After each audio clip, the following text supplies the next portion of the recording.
আসসালামু আলাইকুম আপুরা, তোমরা কেমন আছো? আশা করি সবাই ভালো আছো। আজকে আমি পাবদা মাছ বোনা করব। দিয়ে দিলাম মরিচের গুঁড়ো, হলুদের গুঁড়ো, ধনিয়ার গুঁড়া দিয়ে মাখিয়ে ভালো করে মাখিয়ে নিব। মাখানো হয়ে গেছে। এখন কড়াইয়ে তেল দিয়ে মাছটি ভেজে নিব। ভাজা হয়ে গেলে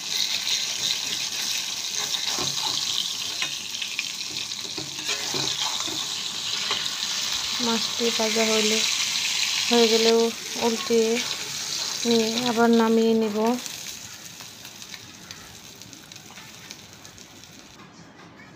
এখন এখানে কড়াই পেঁয়াজ দিয়ে দিব, তেল দিয়ে দিলাম, ভালো করে পেঁয়াজটা ভেজে নিলাম। রসুন বাটা দিয়ে দিলাম, পানি দিলাম,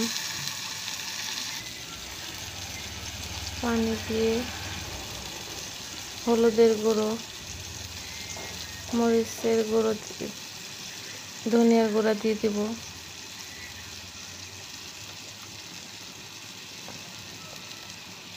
ধনিয়ার গুঁড়া দিয়ে মরিচের গুঁড়া দিয়ে দিলাম, আর একটু দিয়ে দিলাম। লবণ দিয়ে দিলাম। লবণ দিয়ে ভালো করে মশলাটা কষিয়ে নিব। দেখো কত সুন্দর কালার হয়েছে মশলা।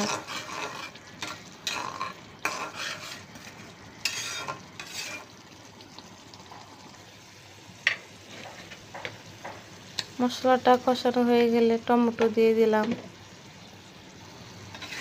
টমেটো দিয়ে ভালো করে কষিয়ে নিলাম।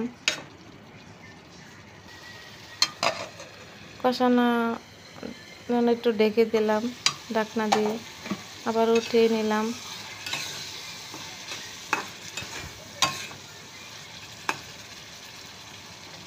একটু লাড়া দিয়ে সাথে একটু পানি অ্যাড করলাম।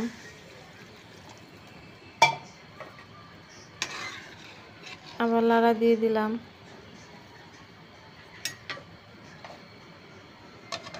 আবার ঢাকনা দিয়ে ঢেকে দিলাম।